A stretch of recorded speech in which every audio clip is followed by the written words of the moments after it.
রাধে রাধে। সকলকে স্বাগত জানিয়ে আজকে আমি আমার ভিডিও শুরু করছি। আজকে আমি সাই বাবার ব্রতকথা তোমাদের শোনাবো। ভুল ত্রুটি হলে আমাকে বলে দেবে কোথায় কি ভুল ত্রুটি হয়েছে, তাহলে আমি সেটা সংশোধন করে নিতে পারবো। আর যারা নতুন তারা অবশ্যই আমার এই চ্যানেলটাকে সাবস্ক্রাইব করে দেবে। শোনো শোনো ভক্তবৃন্দ, শোনো সর্বজন, সাই বাবার ব্রতকথা করিব বর্ণন। প্রথমে প্রণাম করি লক্ষ্মীনারায়ণে, জগতের সৃষ্টিকর্তা ব্রহ্মা চতুরাননে।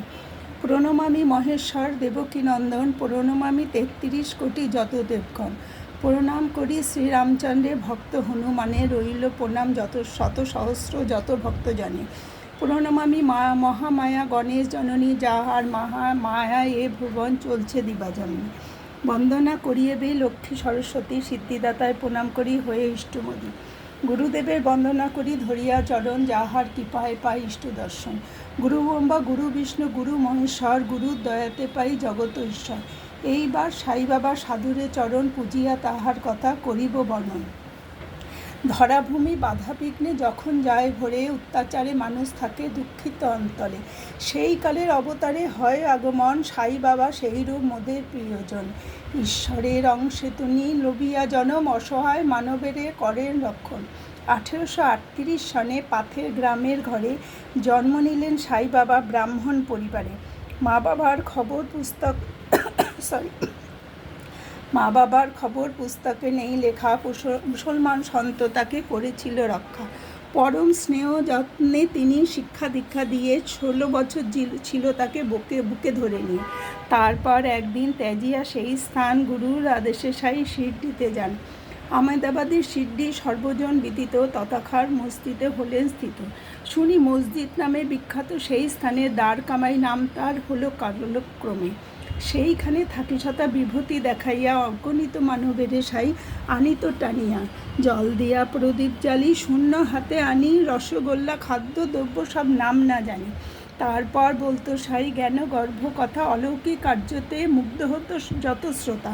শুভ্র বস্ত্র পরতেন সদা কাঁধে ঝোলা, হাতে নিতেন শুধু একটি টিনের থালা। থাকতো লোটা লিমটা ছিন্ন কম্বল, মসজিদে থাকতেন পরে এই ছিল সম্বল। ভিক্ষা করে চাল আনি অন্ন রন্ধন করি, পশু পক্ষীকে দিয়ে তবে খেতেন পেট ভরি। কখনো আশ্রিতদের কিছু অন্ন দিয়ে অর্ধপেট ভোজনেও থাকতেন তৃপ্ত হয়ে। কত রকম দিতেন ঔষধ নানা রোগের তরে, আনন্দের বইত উজান বন্ধা নারীর ঘরে। সন্তান হীনা পেল সন্তান, রোগী পেল মুক্তি। তিনিই হইলেন সাই বাবা, এমনই তার শক্তি।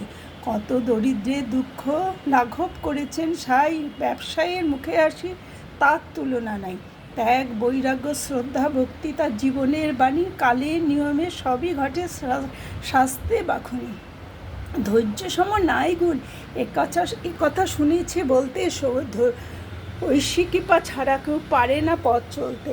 58তে দ্বার কামাইয়ে ধনী প্রতিষ্ঠিত, সেই ধনী আজও জ্বলিছে অবিরত। মানবের কল্যাণ হেতু আজও ধনী জলে, ভক্তগণ মুক্তি হেতু যায় দলে দলে। সেই ধনীর ভস্য নিয়ে করিয়া প্রণাম, ফিরি ঘরে লাভ করে অশেষ কল্যাণ। বৃহস্পতিবার শ্রদ্ধায় যে করে সাই পূজা, ধনসম্পদ লাভ করে এ নয় অন্যতা। 11টি বৃহস্পতিবার যে ব্রতকথা পড়ে, সাই বাবার করুণা পায় প্রফুল্ল অন্তরে। যে জন ব্রতকথা শুনে সারাক্ষণ, সাই বাবা দেখা দিয়ে পুণ্য করে মন। সাই বাবার আরও ব্রতকথা শ্রবণ করি সবে, তারপর নৈবেদ্য গ্রহণ করিবে। সাই বাবার আরতি দেখি আনন্দিত মনে, পবিত্র হয় জীবন তার, মুক্তি পায় ধ্যানে। সাই বাবার ব্রতকথা হলো সমাপন, প্রেমানন্দে বলুন সাই সর্বজন। সাই বাবা হরে সাই হরে, হরে দত্ত দত্ত দত্ত হরে হরে। সাই বাবার ব্রতকথা সমাপ্ত।